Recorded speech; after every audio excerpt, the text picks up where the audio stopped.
Hello students. तो आज हम अपना अगेन कॉमर्स चैप्टर बैंकिंग शुरू करेंगे और आज हम बैंकिंग में आगे पढ़ेंगे। हमने लास्ट वीडियो में आईएमपीएस, एनईएफटी और आरटीजीएस यानी कि हमने फंड ट्रांसफर के बारे में पढ़ा था। अगर आपने वीडियो नहीं देखी है तो जाइए पहले वो वाला वीडियो देखिए और फिर ये वाला वीडियो देखिए। आज के वीडियो में हम ई बैंकिंग के बारे में पढ़ने वाले हैं और ई बैंकिंग बहुत इंपॉर्टेंट है। इसके बहुत सारे फायदे हैं, बहुत सारे नुकसान हैं, तो वो सारी चीजें हम आज के वीडियो में कवर करेंगे। यानी कि हम पढ़ेंगे ई बैंकिंग की मीनिंग, उसके फीचर्स, उसके एडवांटेजेस, उसके डिसएडवांटेजेस और ई बैंकिंग के कुछ फॉर्म्स भी आज हम इस वीडियो में डिस्कस करने वाले हैं। वो फॉर्म कौन कौन से होंगे ये आपको रिटर्न में पता चलेगा। आ जाइए शुरू करते हैं वीडियो। तो बच्चों हम लोग पढ़ते हैं electronic banking. What is electronic banking? जैसा कि नाम में ही लिखा है इलेक्ट्रॉनिक बैंकिंग, इसी को ही हम लोग ई बैंकिंग कहते हैं। मतलब बैंकिंग थ्रू इंटरनेट। पूरी जितनी भी बैंकिंग होगी इसमें आपको बैंक्स नहीं जाना है, घर बैठे बैठे आपका काम हो जाएगा। यही इलेक्ट्रॉनिक बैंकिंग है। अब देखिए हम लोग मीनिंग पढ़ते हैं। Banking transactions carried out with the help of computer system. It is a banking over internet. It is a part of virtual banking. जितने भी ट्रांजेक्शंस होते हैं वो कंप्यूटर सिस्टम के थ्रू होते हैं, हेल्प से होते हैं। ये इंटरनेट पे होती है बैंकिंग और इसीलिए इसको वर्चुअल बैंकिंग भी कहा जाता है। इसे ही हम लोग बोलते हैं इलेक्ट्रॉनिक बैंकिंग। इसके फीचर देखते हैं। No face to face contact. अब हम लोग घर पे इंटरनेट पे ई बैंकिंग करते हैं, नेट बैंकिंग जिसको हम लोग बोलते हैं, तो वो हम करते हैं। उसमें हमें कोई फेस टू फेस कॉन्टेक्ट तो होता नहीं, हमें बैंक नहीं जाना, हमें किसी से कोई बात नहीं करनी। अगर हमें किसी को पैसा भेजना है तो हमें उसकी शक्ल थोड़ी ना देखनी है, ना शक्ल दिखती है, तो फेस टू फेस कॉन्टेक्ट नहीं होता। Second, client and bank must understand E banking technology. Customer और बैंक दोनों को ही ई बैंकिंग टेक्नोलॉजी समझ आनी चाहिए, सबसे ज्यादा इंपॉर्टेंट। फॉर एग्जाम्पल जो हमारी जनरेशन है हम तो ई बैंकिंग का यूज बहुत अच्छे से कर लेते हैं, बट जो हमसे ओल्डर जनरेशन है, इट मीन्स हमारे फादर मदर या ग्रैंड पेरेंट्स जो है वो ई बैंकिंग इतने अच्छे से यूज नहीं कर पाते हैं। इवन वो एटीएम कार्ड यूज करने में भी थोड़ा बहुत हेजिटेट होते हैं क्योंकि उनको वो प्रॉब्लमेटिक लगता है, क्योंकि उन्हें उतनी अच्छी नॉलेज नहीं है। तो ई बैंकिंग यूज करने के लिए मोस्ट इंपोर्टेंट फीचर है कि कस्टमर को और बैंक को दोनों को ही ई बैंकिंग टेक्नोलॉजी अच्छे से समझ आनी चाहिए। Next is use of computer mobile. और ई बैंकिंग में कंप्यूटर और मोबाइल दोनों का इस्तेमाल होता है। आपको दोनों का क्या मतलब? दोनों में से किसी एक का इस्तेमाल होता है, इसके बिना आप यूज नहीं कर पाएंगे ई बैंकिंग।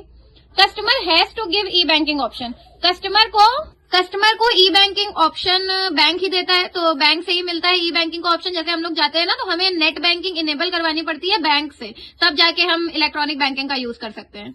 अब देखिए इसके फायदे क्या है। First, 24/7 service. ये 24 आवर्स 7 डेज 365 डेज आपको ये सर्विस अवेलेबल है। आप कभी भी पैसे ट्रांसफर कर सकते हैं, पेमेंट कर सकते हैं, कुछ भी कर सकते हैं। Sense of security. लोगों को एक सिक्योरिटी भी रहती है क्योंकि उन्हें ये लगता है कि बैंक्स के थ्रू ट्रांजेक्शंस हो रहे हैं तो बैंक्स पे तो उन्हें एक ट्रस्ट होता है, तो बैंक्स के थ्रू जितने भी ट्रांजेक्शंस होते हैं वो सब सिक्योर्ड होते हैं, कोई टेंशन नहीं है। Unlimited access. आपको अनलिमिटेड एक्सेस मिल जाता है, कोई ऐसा डिस्टेंस का प्रॉब्लम नहीं है कि आप यहाँ से, इवन आप कानपुर में रहते हैं, आप मुंबई, दिल्ली, कर्नाटका कहीं पे भी पैसे भेज सकते हैं। कोई ऐसा नहीं है कि आप जिस प्लेस में रहते हैं, जिस सिटी में रहते हैं या जिस विलेज टाउन कहीं पे भी रहते हैं आपको सिर्फ उसी जगह का एक्सेस मिलेगा, ऐसा कुछ नहीं है।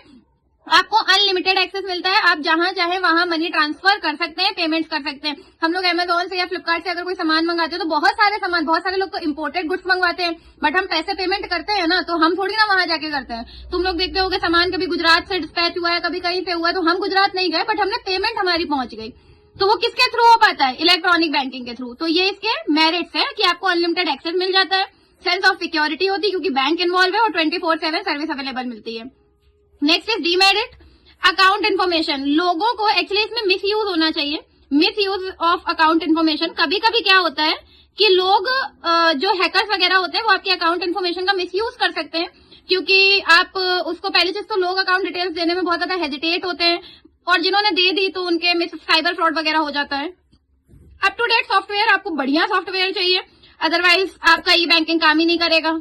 अब देखिए टाइप्स ऑफ ई बैंकिंग। कितने टाइप से ई बैंकिंग हो सकती है। ऑटोमेटिक टेलर मशीन, जिसको हम लोग इन शॉर्ट एटीएम बोलते हैं। आई डोंट थिंक कि आपको इसे समझाने की जरूरत है, बट ठीक है मैं बताती हूँ क्या होता है। A customer can withdraw deposit money with the help of this machine bye inserting ATM card by using card. It operates 24 hours by using pin होगा बेटा यहाँ पे। कस्टमर पैसे विड्रॉ कर सकते हैं, मनी डिपॉजिट कर सकते हैं इस मशीन की हेल्प से, इस कार्ड को इंसर्ट करके और पिन डालकर। तो कोई भी कस्टमर, कोई भी इंडिविजुअल कभी भी पैसे निकाल सकता है और पैसे जमा कर सकता है। बहुत सारे लोगों को ये नहीं पता है कि एटीएम में डिपॉजिट भी होता है, बट एटीएम में डिपॉजिट भी होता है, बट सारी एटीएम्स में वो फैसिलिटी नहीं होती है। कुछ एटीएम मशीन होती है जिनमें डिपॉजिट और विड्रॉ दोनों फैसिलिटीज दी होती है। 24 आवर सर्विस है, आप कभी भी कर सकते हैं। सेकंड इसका टाइप होता है डेबिट कार्ड, जो इसी से रिलेटेड है। यही कार्ड होता है जो एटीएम में लगाया जाता है। A person can get a debit card by depositing money in bank account. आप अपने बैंक अकाउंट में पैसे जमा करिए, आपको डेबिट कार्ड मिल जाता है। The card holder can make immediate payment for the goods purchase. अगर आप कोई सामान खरीद रहे हैं तो आपको कैश देने की जरूरत नहीं है, आप कार्ड पेमेंट कर सकते हैं। What is credit card? Anybody having a good reputation can obtain a credit card from a bank. It is a type of overdraft facility. अगर आपके अकाउंट में पैसा नहीं है फिर भी आप कोई भी सामान परचेज कर सकते हैं, बट ये फैसिलिटी सिर्फ उन लोगों को दी जाती है जिनकी अच्छी रेप्यूटेशन होती है। ऐसे किसी को भी नहीं मिल जाती। ये करंट अकाउंट होल्डर्स को मिलती है या सेविंग वालों को भी मिलती है, बट उनको मिलेगी जिनकी रेप्यूटेशन गुडविल बैंक की नजरों में अच्छी होगी। उनको क्रेडिट कार्ड इशू करा जाता है और एक अकाउंट की लिमिट भी होती है, उतना पैसा आपके अकाउंट में होना चाहिए, तभी आप क्रेडिट कार्ड होल्डर बन सकते हैं। ओके, ये ओवरड्राफ्ट फैसिलिटी होती है। आपके अकाउंट में पैसा हो या ना हो, बैंक आपको एक लिमिट तक सामान परचेज करने के लिए बोल देती है। ओके, तो स्टूडेंट्स, ये था मेरा आज का वीडियो। आज का टॉपिक हमने कवर कर लिया। और अगर बैंकिंग में अभी कुछ छूट रहा है तो मुझे कमेंट सेक्शन में बताइएगा, क्योंकि आई थिंक चैप्टर कंप्लीट हो गया है। अगर कुछ नया सिलेबस में ऐड हुआ है, कुछ छूट रहा है, तो मुझे कमेंट सेक्शन में जरूर बताइएगा। वीडियो लाइक करिए, दोस्तों के साथ शेयर करिए और चैनल को सब्सक्राइब करिए। Thank you so much.